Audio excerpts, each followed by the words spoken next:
much to Ash and Anne and the team at Silicon Republic and Inspirefest team for having Astia over for 3 years in a row. So we've been here with their journey, throughout the journey. And it is my first time in Dublin, and I already see some familiar faces in the crowd, so thank you for that.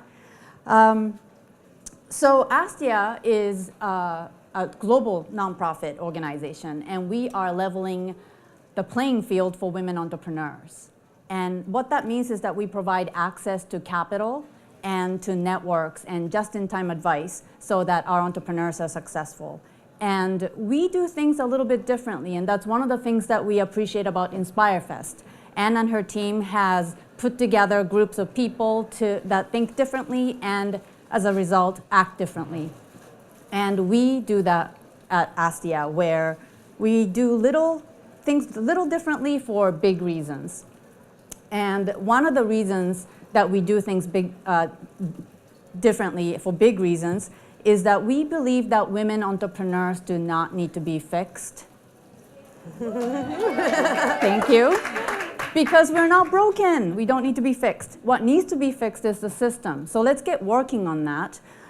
And the reason that a lot of organizations have a hard time with that is because it's hard. It's a social, intractable problem where women, even if they're educated, even if they have the experience, even if they are surrounding themselves with good team and networks, are still not getting investment. So at Astia, we've been in the business of leveling the playing field for 17 years. In the last 4 years, we started an angel group called Astia Angels. And this network is, again, not just for women, it's for men and women, because again, we are trying to fix the system. To fix the system, we need the men. So thank you, all of the men in the crowd today. Thank you. Because by being here, you are supporting this cause. What kind of questions would you ask, or what would you expect in the first meeting with your entrepreneurs? You know, what do you expect the entrepreneurs to be prepared for? What's your system, or do you even have a philosophy? Well,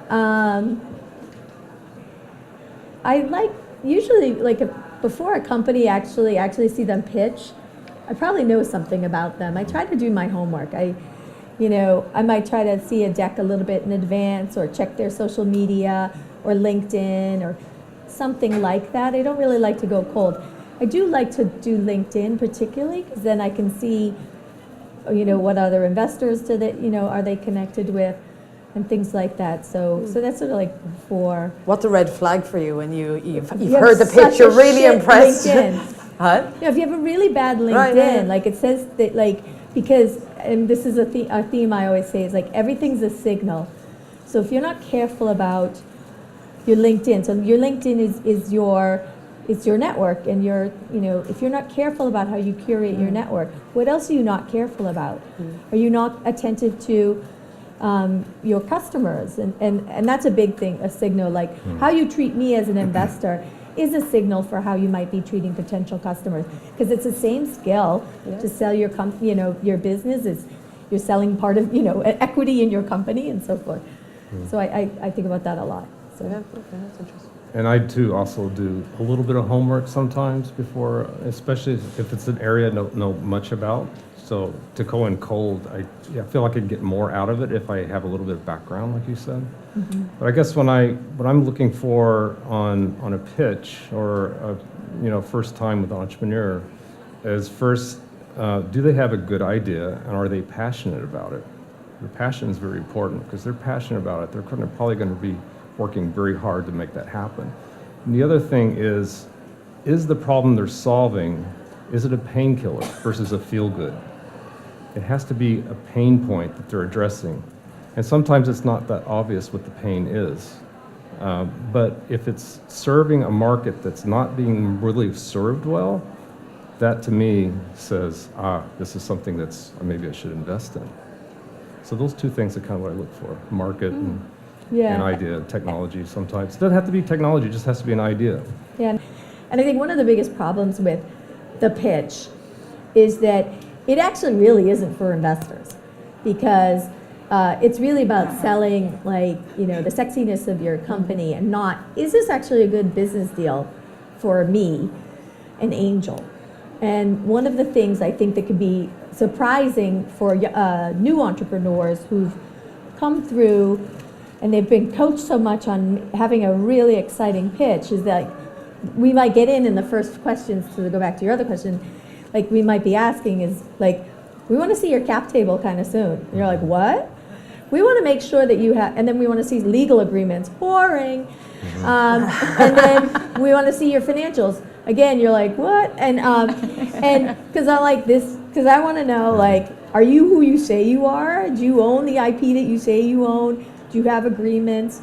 Who's on your cap table? Who are these mysterious people that have a lot of percentage of ownership and we have no idea who they are? And and then financials. I am a financial person, and I believe that if you're not a financial person, you still need to be able to tell your story in numbers. What are the assumptions, that your company is based on? So I always want to know the financials. And again, as a signal, I never want to hear a CEO say, oh, my finance person's not here, I'll have to get back to you. I'm like, no, you have to own it. But then again, I'm thinking to myself, what else are you outsourcing that you don't understand? Yeah. Are you outsourcing some tech and you don't understand that you don't have the right agreements with them? Yeah, that's dangerous. I don't know if you guys want to comment on your like financial type, like how you deal with some of that kind of stuff, like those questions, like or the reality between like the pitch and like what it's really like to talk to investors. I hate doing the financials, I'll be really honest, but I realized I had to figure it out.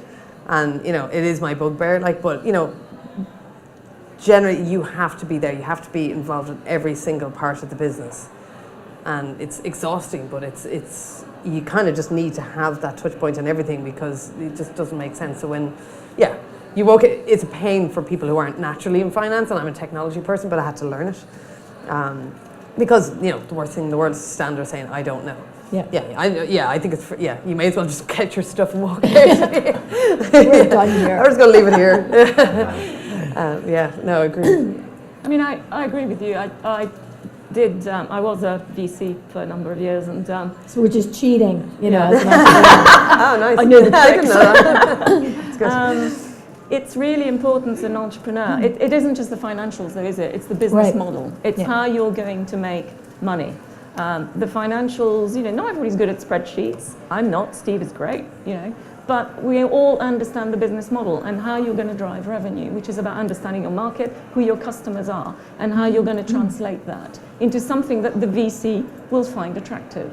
And within those financials, there's something that you guys need to learn when you're putting it's called value inflection points. So it's your investor will want to know, when I'm investing, I want to know what is going to be happening to the business that's going to increase the value for the next round or that's going to drive an exit. So, for example, for our analytics, we've got a number of those coming over the next year. So we've got relationships and a joint marketing agreement with IBM. We're launching 2 products. We've got a number of collaborations in place. We've got customers. We know we're going to, get X million of revenues in the next year. It's really important to communicate that as well. It isn't just about the crunching the numbers. It's delivering the real message. It's not just the elevator pitch. It's I've got a really exciting business. I'm in love with it, but I have to explain to you how you're going to make money from it. And at the end of the day, a VC wants to make money. And angels particularly, because you remember VCs are investing other people's money, and they're getting the angel. And they get fees to manage that money. You mess up my money, that's my money. That's mine. So I really care. I would say I care more than a VC. So don't mess with my money. No. But anyways, I promise I won't if you give me some. And David, what's your do?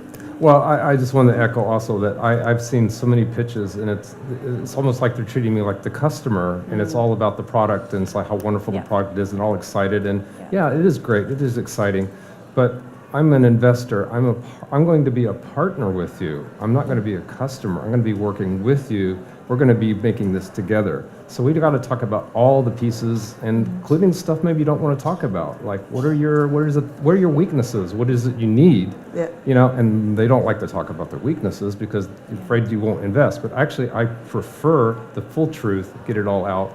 Makes me more comfortable, and usually makes the entrepreneurs more comfortable when they know that I'm here to help them, not to eat them alive. It's not Shark Tank. Yeah, absolutely. Yeah. And the other thing too, when you were talking, what you had mentioned too, this is also something entrepreneurs sometimes struggle with, is when you say like, okay, what are you going to use this round for?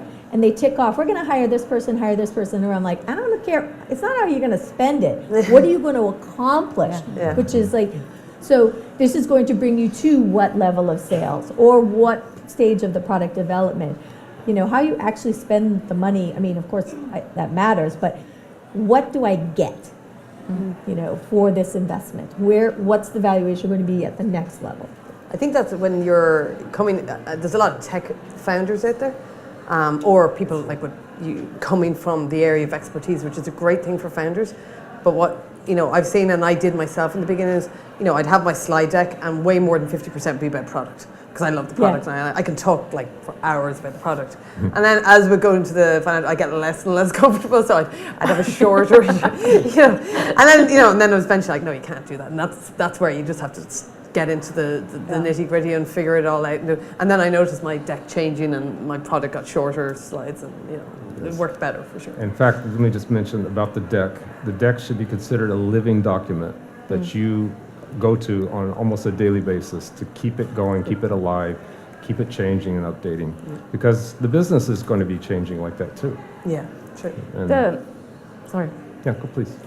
No, the one thing that I learned, because I also did a spin out when I was working for a drug company, so we raised $40 million and established a new startup around some assets that had been discontinued, was the first meeting is only what's going to get you to the next meeting. So you don't have to tell the whole story, and very often whoever's investing in you is going to be in a hurry, and you've only got 45 minutes.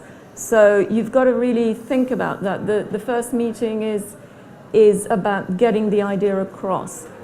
Have somebody take notes during that meeting, what questions they asked, what questions did the investors ask, because if they're going to want the second meeting, they're going to home in on the second ones, and you better start preparing that deck.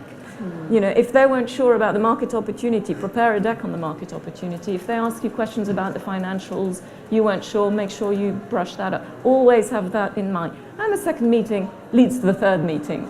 And the other thing to remember in your interactions, I think you'll agree, is it's a two-way process. You know, you're trying to find out whether you want to work with Barbara. That's right. Right? You may not want to see me again.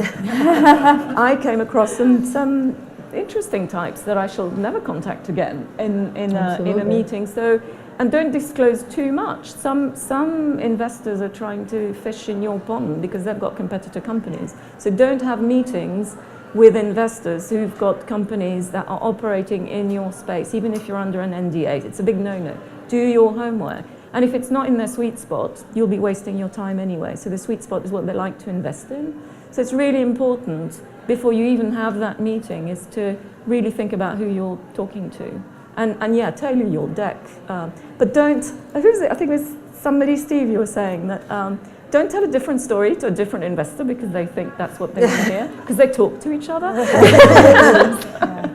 So it's kind of important to get the right thing first time.